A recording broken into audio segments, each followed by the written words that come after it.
দীর্ঘমেয়াদী স্থায়ী ভিত্তি দেয়া গণতন্ত্রকে, তার জন্য আমরা সকলে কাজ করছি। লড়াই সংগ্রাম বিভিন্নভাবে আমরা যুক্ত থেকেছি। সেই জায়গায় বিএনপি যে ভূমিকা পালন করেছে, সেই ভূমিকা তাদেরকে নিঃসন্দেহে এমন অবস্থানে দিয়েছে যে বাংলাদেশের মানুষ জানেন যে তারা কি ভূমিকা পালন করেছেন, কিভাবে তারা গণতন্ত্রের সংগ্রামের জন্য অত্যাচারিত হয়েছেন, নিপীড়িত হয়েছেন, প্রতিরোধ রচনা করেছেন। জাতীয় ঐক্যমত্য কমিশনের প্রধান উপদেষ্টা অধ্যাপক মোহাম্মদ ইউনূসের পক্ষ থেকে আমি আজকে বাংলাদেশ জাতীয়তাবাদী দলের এই প্রতিনিধিদেরকে স্বাগত জানাই এবং তাদেরকে আজকে আমাদের অনুরোধে এখানে উপস্থিত হওয়ার জন্য আন্তরিকভাবে ধন্যবাদ জানাই। কি পটভূমিকায় আমরা আজকে এই আলোচনায় উপস্থিত হয়েছি সেটা আপনারা সকলেই জানেন।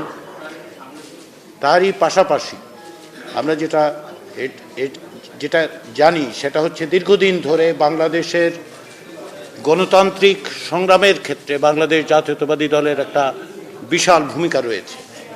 শুধু তাই নয়, বাংলাদেশের রাষ্ট্র সংস্কারের ক্ষেত্রে যে সমস্ত দল দীর্ঘদিন যাবৎ এই দাবি উত্থাপন করেছেন, কর্মসূচি দিয়েছেন, একই সঙ্গে ফ্যাসিবাদী শাসনের বিরুদ্ধে লড়াইয়ের পাশাপাশি রাষ্ট্র সংস্কারের তাগিদ দিয়েছেন, বাংলাদেশ জাতীয়তাবাদী দল তার শীর্ষে, তার অগ্রগণ্য অবস্থান আছে।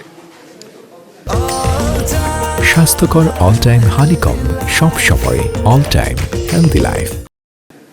আমরা 5টি কমিশনের পক্ষ থেকে যে সমস্ত সুপারিশ, তার কিছু সারাংশ এবং যে সমস্ত বিষয়ে আলোচনার মাধ্যমে রাজনৈতিক দলগুলোর সাথে একটা ঐকমত্য তৈরি করে অগ্রসর হতে চাই, সেটা রাজনৈতিক দলগুলোর কাছে দিয়েছিলাম এবং তারই পরিপ্রেক্ষিতে বাংলাদেশ জাতীয়তাবাদী দলের পক্ষ থেকে আন্তরিকভাবে সুচিন্তিতভাবে আমাদেরকে তাদের মতামত জানিয়েছেন।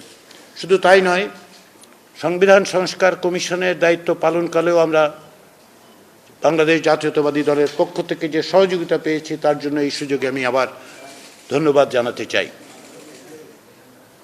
আমরা এই আলোচনার মধ্য দিয়ে আমাদের লক্ষ্য হচ্ছে একটি জাতীয় সনদ তৈরি করা, যাতে করে আমরা বাংলাদেশে একটি স্থায়ী গণতান্ত্রিক ব্যবস্থা প্রতিষ্ঠা করতে পারি। বারবার আমরা দেখেছি যে গণতন্ত্র কেবল হোঁচট খেয়েছে তা নয়, একটি ব্যক্তিতান্ত্রিক স্বৈরতন্ত্র প্রতিষ্ঠিত হয়েছিল এই দেশে। সেগুলো যাতে ভবিষ্যতে না ঘটে, যার বিরুদ্ধে বাংলাদেশের রাজনৈতিক গণতান্ত্রিক শক্তিগুলো দীর্ঘদিন সংগ্রাম করেছে এবং জাতীয়তাবাদী দল তার অগ্রগণ্য হিসেবে ভূমিকা পালন করেছে, সেই জায়গায় সেই প্রাতিষ্ঠানিক রূপ দেওয়ার জন্যই এই প্রচেষ্টা। আমরা আশা করছি আমরা আলাপ আলোচনার মধ্য দিয়ে এমন একটা জায়গায় উপস্থিত হতে পারবো যেখান থেকে প্রাতিষ্ঠানিকভাবে, সাংবিধানিকভাবে আমরা এমন ব্যবস্থা তৈরি করতে পারবো যা বাংলাদেশের ভবিষ্যৎ পথরেখা নির্দেশ করবে। ইতিমধ্যেই বিভিন্ন বিষয়ে জাতীয়তাবাদী দলের পক্ষ থেকে মতামতগুলোর ক্ষেত্রে ঐকমত্য সুস্পষ্ট, কিছু বিষয়ে ভিন্ন মত আছে, সেগুলো আমরা আলোচনা করব এবং আমরা আশা করি আমরা এক জায়গায় আসতে পারবো। সেই জন্যই এই আলোচনা। আমি বারবার যেটা বলি, আবারও বলি, আপনাদের যারা গণমাধ্যমে তারা জানেন, আমি বারবার বলি যে টেবিলের দুই ধারে বসলেও আমরা আসলে দুই পক্ষ নই। আমরা একত্রে সকলে মিলে জাতির যে আকাঙ্ক্ষা, যে একটি ঐকমত্য তৈরি করা, একটি দীর্ঘমেয়াদী স্থায়ী ভিত্তি দেয়া গণতন্ত্রকে, তার জন্য আমরা সকলে কাজ করছি। লড়াই সংগ্রাম বিভিন্নভাবে আমরা যুক্ত থেকেছি।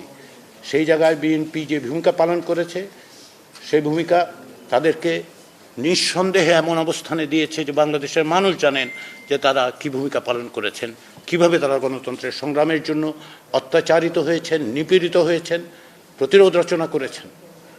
তারই ধারাবাহিকতায় আজকের এই আলোচনা। আবারও আমি জাতীয় ঐক্যমত্য কমিশনের পক্ষ থেকে এবং জাতীয় ঐক্যমত্য কমিশনের প্রধানের পক্ষ থেকে আপনাদের সকলকে আন্তরিক ধন্যবাদ জানাই।